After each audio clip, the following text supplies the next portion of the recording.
from bag taxes, but I think we've got to potentially look at a way where we can decrease the amount of waste that we're getting from bags. But I think the tax would affect those that are poorest among us for the most. So. No. Okay, we're going to move on to another set of questions regarding green building, and I'm going to give just a little bit of a background before I ask the question.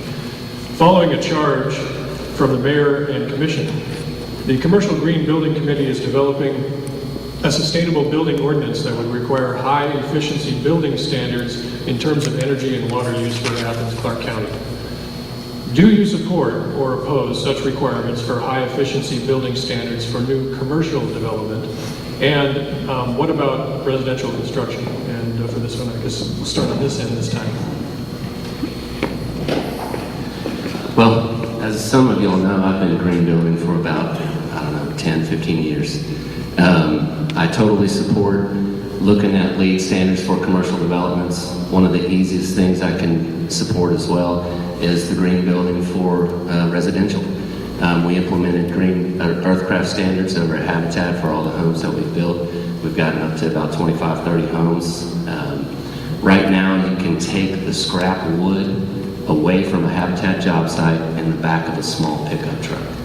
The homes are more efficient. You're looking at, for a 1,000 square foot home, maybe a $50 to $75 electricity bill.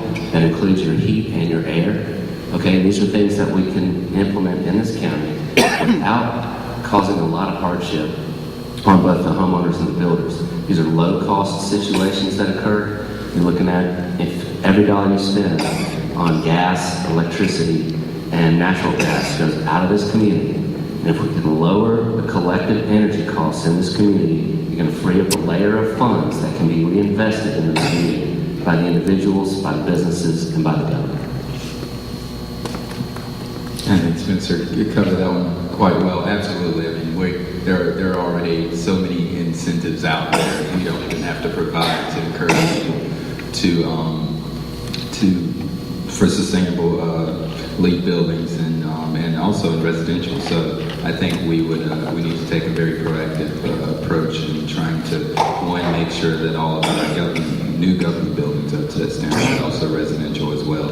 And the money's there, so I don't think we'll be imposing any kind of harsh punishment on anybody to do something that's going to help the entire county. I think this is almost a no-brainer as education comes to the people that are doing the construction.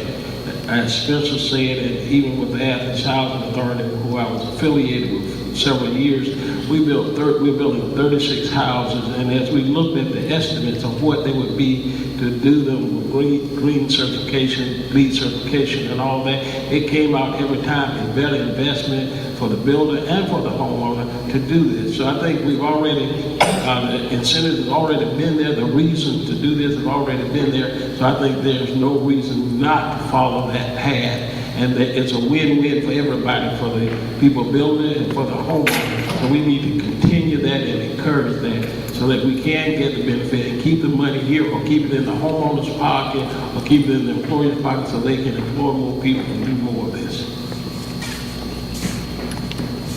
All right, I agree with government standards, or LEED standards for government buildings, all buildings that are built by the Athens Clark County government. However, when it comes to the property owners, we all know that with LEED certification and those buildings that are built with LEED certification, they save lots of money, they save energy, and this, like Charlie said, it's a no-brainer. Obviously, I support both of them. I support high efficiency building standards. I don't support imposing LEED, mandating LEED on buildings, because the LEED certification, the LEED standards are great, but the certification process involves a higher investment of dollars. And I think we need to develop building standards that we enforce through our building inspection department. And I do support very high standards, just not imposing a certification process on them. Did you want to say something about going to residential? I didn't know that's part of it. The additional, did you ask that part? Yeah. It's been so long since he asked the question, I was trying to remember what I'd seen the question in advance, and it involved the residential use of it. And I support requiring the same standards we would require on commercial buildings to multifamily. Because in a college town like we have, the apartments of today that are built to low standards and with low quality materials become the slums of tomorrow. And if we impose high standards on these developments, we'll have good housing stock in the future, we'll save energy, we'll be doing our community a favor in the long run. I would also like to see us develop incentives for home ownership, for homes to also have these same high standards. But again, that would be with incentives, not with mandates. There's a new piece of legislation that's passed the House that's about to go to the Senate that the acronym PACE is not in it, but it's basically based on a program in California that uses those acronyms, where it would allow governments to use bonding mechanisms and some other ways of funding, have a loan pool where that home ownership and renters and people who own rental property can go in and rehab those properties, borrow money on a long-term basis from this fund at low interest rates and pay it back through their taxes on their home. And I think that would be a very good way to go, because right now there's no incentive for landlords to improve their houses, and people that rent are the ones that pay the greatest part of their income in energy. And so I think it would be irresponsible for a mayor not to support these concepts. Thanks, everyone. I know it's very difficult to keep answers within 1 minute mark, so I understand it takes a lot of talent to do that, and also say something substantive. So please, when I wave that thing at you, don't judge me. I'll try to wave it a little higher next time. The next one involves the environmental coordinator position. And there's a little background to this question too. Since 2003, the Athens Clarke County Environmental Coordinator has planned energy conservation and efficiency initiatives across departments. And this position acts as a central point for addressing citizen environmental concerns. Dick Field has held this job for 6 years, but since his retirement in late 2009, the position has remained unfilled. If elected, will you retain this position during your tenure as mayor?